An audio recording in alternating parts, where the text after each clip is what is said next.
Hello students, good morning. आप सभी का एक बार फिर से स्वागत है आपके अपने यूट्यूब चैनल एस्कोसल एजुकेशन में। और बेटा आज हम कर रहे हैं हमारी थर्ड क्लास की ईवीएस का 13वां चैप्टर, मेरा घर है सबसे प्यारा।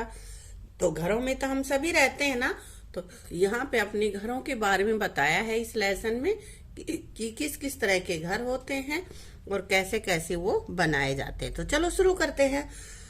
सुबह से ही स्कूल में बहुत चहल पहल है, आखिर क्यों न हो। आज गर्मी की छुट्टियों के बाद बच्चों का स्कूल में पहला दिन है। सभी छुट्टियों की बातें कर रहे हैं, तुम भी इन बच्चों की बातें सुनो। चलो यहाँ पे बात कर रहे हो तो उनकी बातें हम सुनते हैं। कच्चे पक्के घर। गुरदीप, मैं तो छुट्टियों में अपनी नानी के गांव गया था, वहां रहने में बड़ा मजा आया। नानी के घर के आसपास बहुत सारे मिट्टी और घास फूस के घर बने हुए थे। नानी ने बताया कि कच्चे घर हैं। मैंने भी अपनी बहन के साथ एक छोटा सा कच्चा घर बनाया। देखो मेरे पास उसकी तस्वीर भी थी। इस तरह से उसने बनाया। कच्चे घर आपको कौन से होते हैं? जो कि मिट्टी और घास फूस से बने होते हैं, वो घर कच्चे घर होते हैं। किरण, वाह, यह तो एकदम असली घर जैसा लगता है। इसे तुमने किन चीजों से बनाया था? अब गुरदीप यहाँ पे बताता है, हमने यह मिट्टी, घास फूस, लकड़ी व बोरी के टुकड़ों से बनाया था।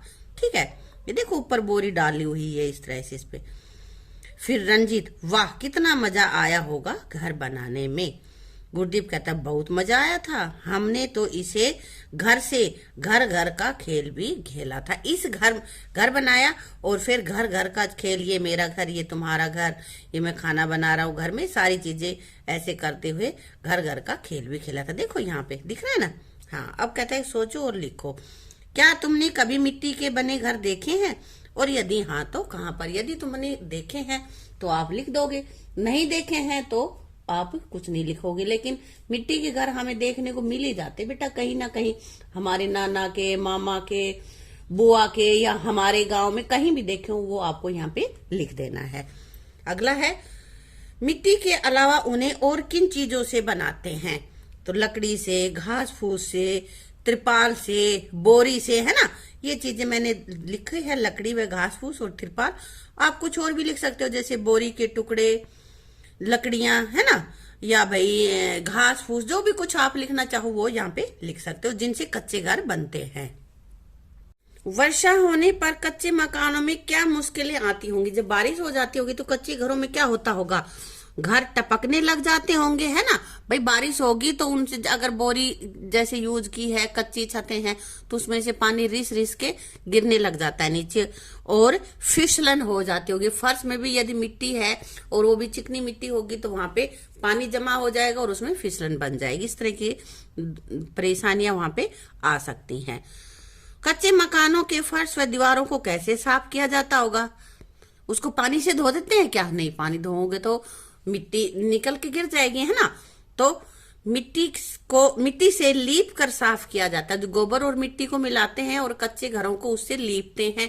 कुछ वहां पे व्हाइट जैसे कलर होता है, उससे भी उसको रंग देते हैं, डिजाइन वगैरह बना देते हैं, फिर उसको साफ सुथरा रखते हैं। ठीक है, वैसे मिट्टी से लीप के उसको साफ किया जाता है। ऊंची इमारतें। रंजीत, मंजू तुम छुट्टियों में कहाँ गई थी? तो मंजू यहाँ पे बताती है, मैं अपने चाचा के घर गुड़गांवा गई थी। मंजू ने बताया कि मैं गुड़गांवा गई थी, मेरे चाचा जी वहां पे नौकरी करते हैं। पता है उनका घर हमारे घर जैसा नहीं है। रंजीत, अच्छा फिर कैसा है? तो मंजू बताती है, उनका घर एक बहुमंजिली इमारत में था। बहुमंजिली इमारत मतलब एक मंजिल, दो मंजिल, तीन मंजिल, चार एक मंजिल से ज्यादा जिस भी घर में है उसको बहुमंजिली कहते हैं, यानी कई कई मंजिलों वाले घर, उनको बोलते हैं बहुमंजिली इमारत। जैसे देखो यहाँ पे पिक्चर में दिख रही है ना, ये जितने भी ये खाने दिख रहे हैं, ये एक अलग अलग मंजिल हो गई है। 1 2 3 4 5 6 7 8 9, इस तरह से ये अलग अलग मंजिलों का है। ठीक है, इसको कहते हैं बहुमंजिलीय। और ये इधर जो घर बना हुआ है ये एक ही मंजिल है, इसमें और दूसरी मंजिल यहाँ पे नहीं बनी हुई है। ठीक है, चाचा जी का घर 5वीं मंजिल पर था।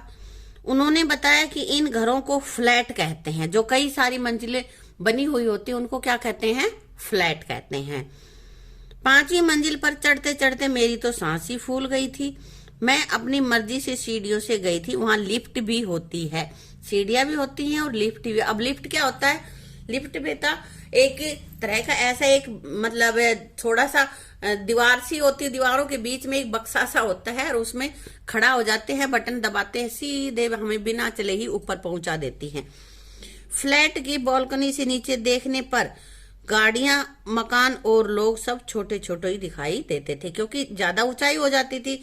और ऊंचाई पे जब हम बढ़ जाते हैं, चढ़ते हैं, तो नीचे देखने से हमें चीजें छोटी दिखाई देती है। ये तुम भी कभी मौका मिले तो इस तरह से करके देखना, तो पता चलेगा तुम्हें, ठीक है। ये घर किन किन चीजों से बने? जैसे ये तो कच्चा घर है। कच्चा घर मैंने अभी बताया था, मिट्टी, लकड़ी, घास फूस व बोरी के टुकड़ों से। और पक्का घर ईंट, सीमेंट, रोड़ी, बजरी, लोहा, स्टील वगैरह इसमें यूज होता है, इससे पक्का घर बनता है। तुम्हारा घर कैसा है?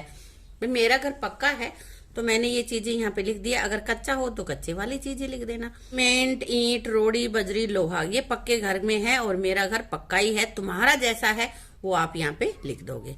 कैसे कैसे घर? रजनी बता रही है, मैं तो अपने भाई और माँ के साथ पिताजी से मिलने कश्मीर गई थी। सईदा कहती है, तुम्हारे पिताजी तो फौज में है ना? तो रजनी कहती है, हाँ, आजकल वे कश्मीर में हैं। वहां जाने के लिए हमें ट्रेन से बहुत लंबा सफर करना पड़ा। रास्ते में मैंने बहुत से पहाड़ी गांव भी देखे। वहां पर घर पत्थर और लकड़ी आदि से बने थे। छतें ढलवा थी। देखो ये पिक्चर में ढलवा दिख रही ना, ये होती है ढलवा, जो तिरछी तिरछी सी होती है, ठीक है। सभी घर बहुत सुंदर दिखाई दे रहे थे। तो पहाड़ी जो क्षेत्र होता है उनमें मकान कैसे होते हैं? उनकी छतें ढलवा होती हैं और वहां वो पत्थर के, लकड़ी के बने होते हैं, क्योंकि वो चीजें वहां पे आसानी से मिल जाती हैं। सोचो और लिखो, पहाड़ी स्थानों पर घरों की छतें ढलवा क्यों होती हैं? ढलवा क्यों होती? स्पाट क्यों नहीं होती जैसे हमारे यहाँ पे होती हैं?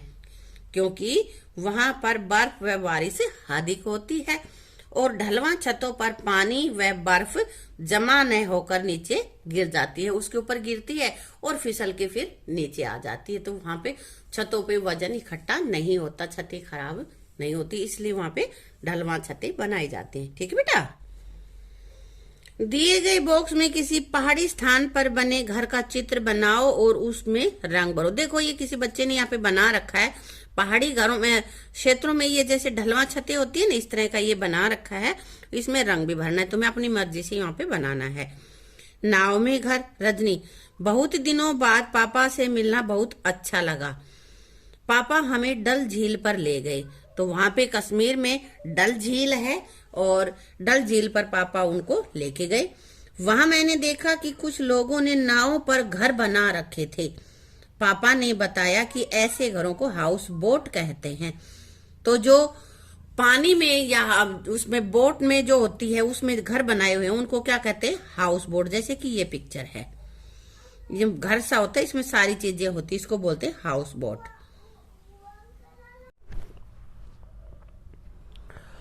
पुनीत, मैं भी पिछले साल कश्मीर गया था। हमने डल झील पर शिकारे में सैर की थी। देखो ये इस तरह की जो नाव होती है ना, उसको हम बोलते हैं शिकारा। रजनी, हाँ, शिकारे तो बहुत ही अनोखे थे।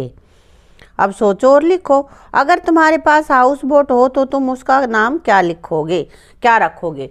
तो भाई जो तुम्हें नाम रखना है वो यहाँ पे लिख देना। अपने नाम से लिखो या भाई अपनी मम्मी के नाम से हाउस बोट का नाम रखो, जो भी रखो वो आप यहाँ पे लिख दोगे। सर्दियों में डल झील का पानी जम जाता है तो हाउस बोट में रहने वाले लोग क्या करते होंगे? क्या करते होंगे जब पानी जम गया तो क्या करेंगे? भाई हो सकता है जैसे बीच में न रह के वो अपनी हाउस बोट को किनारे पे ले आए, क्योंकि पानी जम गए उसके बाद तो वहाँ पे काम कैसे करेंगे वो, इसलिए वो अपनी नाव को, अपनी हाउस बोट को समुद्र के किनारे पे ले आते हैं। ठीक है, झील के किनारे ले आएंगे। Thank you.